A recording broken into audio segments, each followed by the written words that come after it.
but we do a bit of free chat. So Yes, just relax a bit. Yes. Should we put it up? Or not? Yes, That's. but the problem Is is it I want to covering check you? at the You same want to time check? but You but can we you can take start the with one. this. Yeah, yeah. Okay? Yes. You tell me when you start to record. I already start to record, but we can cut the Okay. beginning Okay. part. Okay. Okay, thank you very much, Liuba. We presented this book today, the draws about Beijing. Yeah.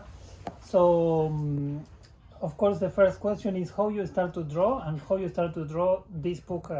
How do you start to draw the city in the Beijing?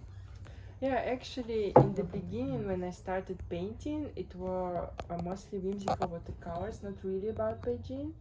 But then, I think because I spent more years in Beijing, it started to leave more of an impression. I started to understand it also more. And second, also because I was already painting, but not Beijing-related things. But some other people, they asked me to paint Beijing, and actually for the first time when I painted Beijing drawings, it was a commission. It was a map for a couple. They wanted just a map of their neighborhood. And that was the first time when I painted any Beijing-related work. And I also shared it online, and a lot of people said that, oh yeah, that's actually it's so good, it's so nice. Like, not a lot of people, they paint Beijing things, and that kind of turned me towards painting more Beijing things. Like, and since then I've been doing it already for maybe like 8 years. I've been drawing Beijing.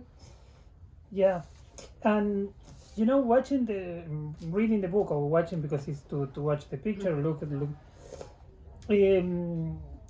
The experience I have is to see the Beijing I experience or I find and found when I fall in love with Beijing when I came the first time in 2008. What is the Beijing of the hutons, the Beijing of the people, more how to say, the people who sell in the street, etc. So how you choose what you will show of Beijing, how you choose what you won't draw, what you will draw about Beijing. So yeah, I actually originally a lot, not like let's say maybe 40% of the paintings that are in the book, they are from a Beijing calendar that I do every year already for 8 years. And it's all things about Beijing that make Beijing so fun. And also, like, when you make a calendar, it's for people to look at it every day.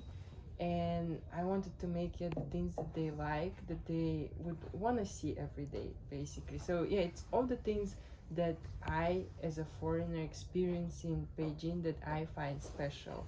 It's, yeah, like you said, life in the hutun, maybe people in the parks, dancing eyes, old men who walk with the bird cages. Those things, I think, like, they create such a nice character of the city. And yeah, those are the things also in my book. I have chapters such as hutuns, traffic, park adventures, food, and attractions. And like, for example, like those chapters, it's because I wanted to share with people outside of China who, for example, don't know anything about hutuns. What is it? What's so special about it?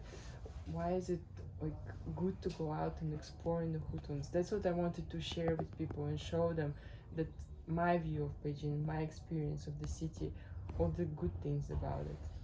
Yeah, for example, even in the cover, we see the things like they are only in Beijing. Of course, the monuments are Tiananmen, etc. is normal to, but for example, the food are typical from Beijing. The people who cut the hair on the street, barbers, the people who do dancing on the park. But I have the feeling that all these things that were, or the selling also the food in the street, that is so typical of Beijing, is the thing that are disappearing, and the new Beijing that is emerging is a Beijing more international and also more that could be in a place in Barcelona, in Madrid, or in Paris, like the restaurants that we see everywhere. So you have the experience because you have been living for 12 years. That how was the city changed and what was your experience about the change of the city, which is also a city that changed very, very fast, and how you were showing this change. Like, for example, in one of the earliest paintings, it was in the first calendar, I have a painting of rickshaws that used to be at the crossroad of, back then, even not Taikuli, Sanetun Taikuli, it was village, Sanetun village. Yeah. And back then, those rickshaws, they would be at that crossroad and they would be asking everybody, like, Panyo, Doma, Doma. Yeah, and now it doesn't exist anymore. Already for like maybe 5 or 6 years, we never see them. They're only in the hutuns for the tours, but they're not used for just short trips inside the city. And back then, it was such a normal thing of daily life that you wouldn't think necessarily that they're gonna disappear.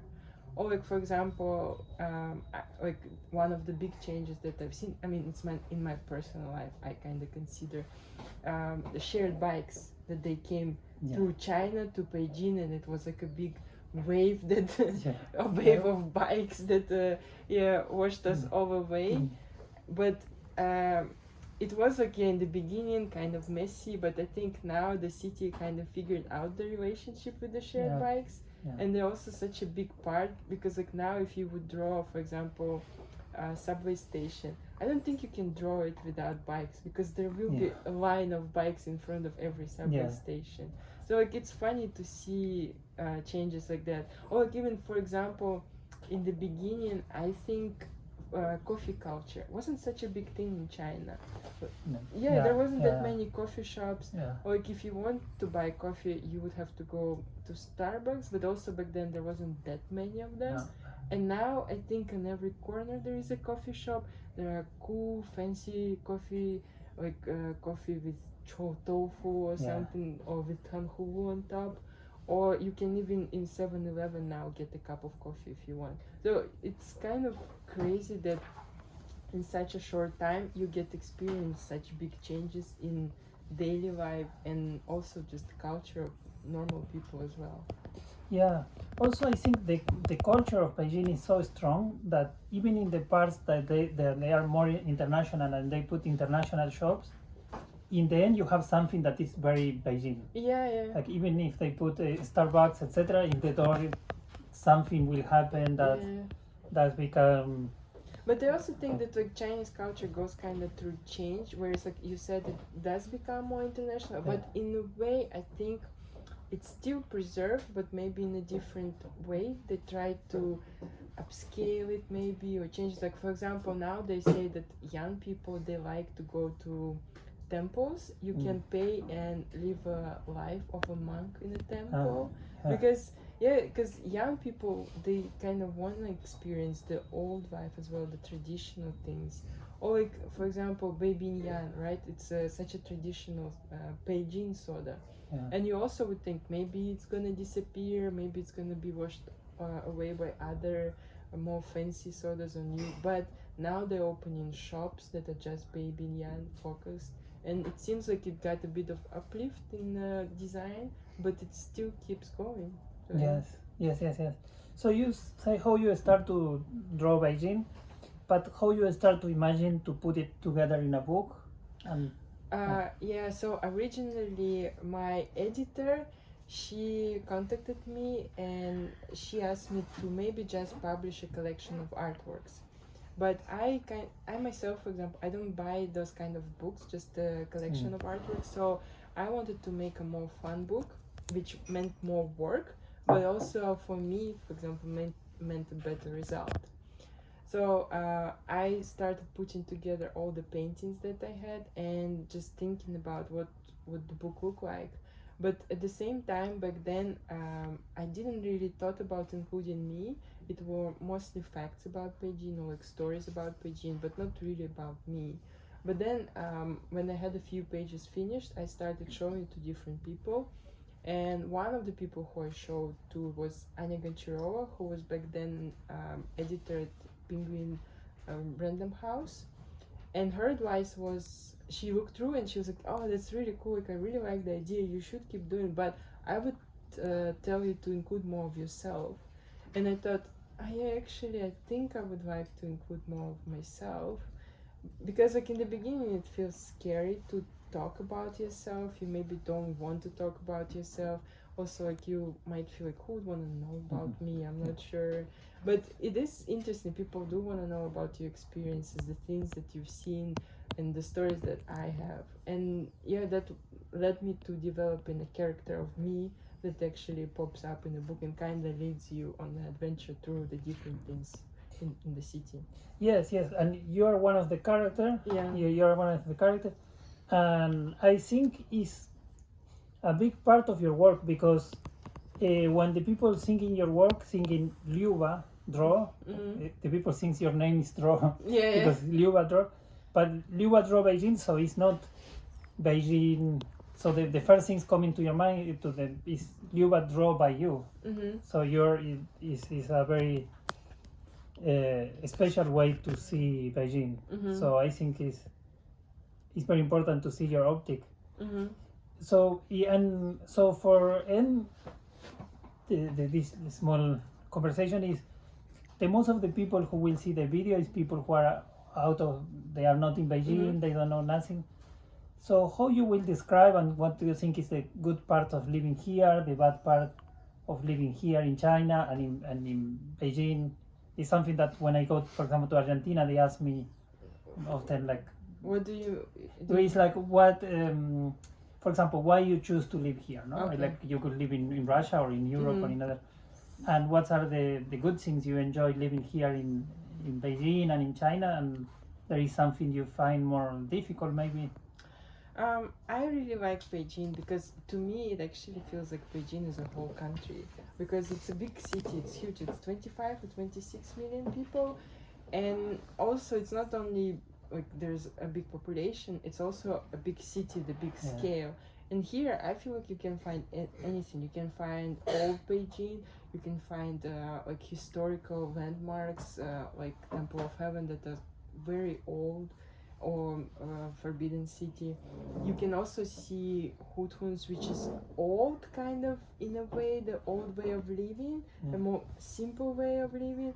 But at the same time, if you want to have the most modern experiences, you can go to Guamao, Sanlitun, and go to some really cool upscale restaurant, or you can go to Hole in the Wall, some place where you can get just a Jim. So I kind of like that it's a whole mix of things, like it, because sometimes you feel like you want to go somewhere fancy and nice, and somewhere you feel like, no, I actually would like to just go on a stroll in the Hudhun, see all the people, old people walking, or like maybe old people in the park enjoying their time.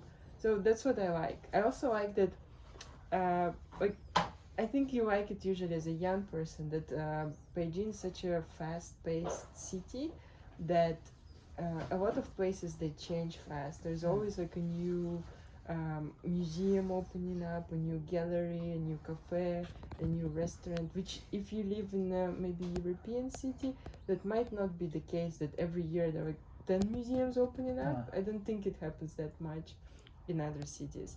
And also I feel like Beijing really makes it easy for you to live here, like Taobao, Tanjung Dianping, shared bikes, the pay subway, with the phone, everything. to order the car. It's so easy and so convenient, and it's like what it makes good, that all of these experiences, they're so accessible actually.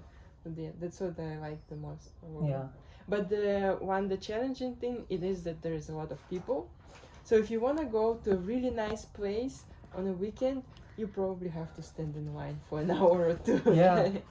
We forgot. I forgot there were so many people because with the 3 years of pandemic. And now I was thinking why I feel uncomfortable like this is because again there is so many people, so much cars, and I also forgot about it because in the beginning when the pandemic just was over and people could come to Beijing, I would bike past Google Tower and I would be, why are so many people? Was there always so many people before pandemic? I don't remember that. But actually, I guess before pandemic, there are also always crowds of people there.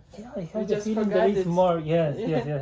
And are you doing a new book after this one? What are you working now? Yeah, I hope so. I hope I will maybe make a book Liuba draws Beijing, not Liuba draws China, Ah. not Beijing, because it would be hard to make another book, because this one is 180 pages. It's a lot of information. So if I would make it, for example, about another city, I might not know the city that well. Like it would require me to live there for a few years and then maybe make a book. But I think if I make a book about China, then I could make about every place a few spreads, like 3-4 spreads about a city or a place. So I think that could be doable, and a nice book again for people who don't know that much about China. They get to know like different places that would be nice to visit. Yeah. Okay, thank you very much. Yeah, thank you so much. Thank you. Yeah, thank you. Thank you. Okay. Sure.